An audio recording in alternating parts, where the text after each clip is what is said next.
સંસ્પંદન બંધારણો રિસોનન્સ સ્ટ્રક્ચર્સ અણુઓના પ્રાયોગિક રીતે નિરીક્ષણ કરેલા ગુણધર્મોની સમજૂતી ફક્ત લુઈસના બંધારણથી આપી શકાતી નથી. આ તેની મર્યાદાઓ છે.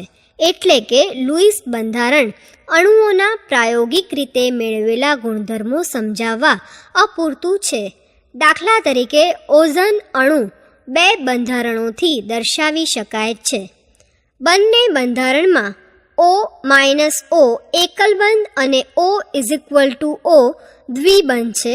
O-O એકલ બંધ લંબાઈ 148 pm 1 પિકોમીટર = 10-12 મીટર અને O=O બંધ લંબાઈ 121 pm છે. પરંતુ પ્રાયોગિક રીતે ઓઝોનના અણુમાં કોઈ પણ ઓક્સિજન અણુઓની વચ્ચેની બંધ લંબાઈ સમાન છે અને તેનું મૂલ્ય 128 pm છે. આમ ઓઝોન અણુમાં કોઈ પણ ઓક્સિજન અણુઓની વચ્ચેની બંધ લંબાઈનું મૂલ્ય એકલ બંધ અને દ્વિબંધ લંબાઈની મધ્યવર્તી છે. આકૃતિ 1.1માં દર્શાવેલા બંધારણ 1 અથવા 2 પૈકી એક પણ બંધારણથી સમજાવી શકાતું નથી. આમ સસ્પંદનનો વિચાર ઓઝોન તથા તેના જેવા અન્ય અણુઓના વાસ્તવિક બંધારણ ચોકસાઈપૂર્વક દર્શાવવા માટે રજૂ થયો. સેમિસ્ટર 1માં CO2 અણુની સંસ્પંદન રચના વિશે તમે અભ્યાસ કર્યો છે.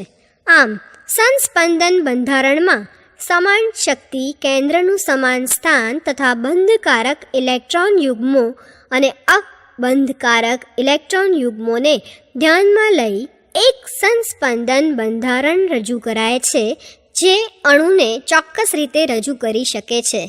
આકૃતિ મુજબ બંધારણ 1 અને 2 સંસ્પંદન બંધારણ 3 રજૂ કરે છે જે ઓઝોન અણુનું વધુ સચોટ બંધારણ છે. આવા બંધારણને સંકૃત સંસ્પંદન બંધારણ પણ કહે છે. આવા અન્ય ઉદાહરણો બેન્ઝીન કાર્બોરેટ આયન CO2-3 વગેરે દ્વારા સમજી શકાય. સંસ્પંદન બંધારણ અણુને સ્થાયીતા આપે છે કારણ કે સંસ્પંદન બંધારણની ઉર્જા કોઈ પણ અલગ અલગ રચનાથી દર્શાવેલા બંધારણ કરતાં ઓછી હોય છે. આમ ઉર્જાનો ઘટાડો સંસ્પંદન રચનાની સ્થાયીતા માટે જવાબદાર છે.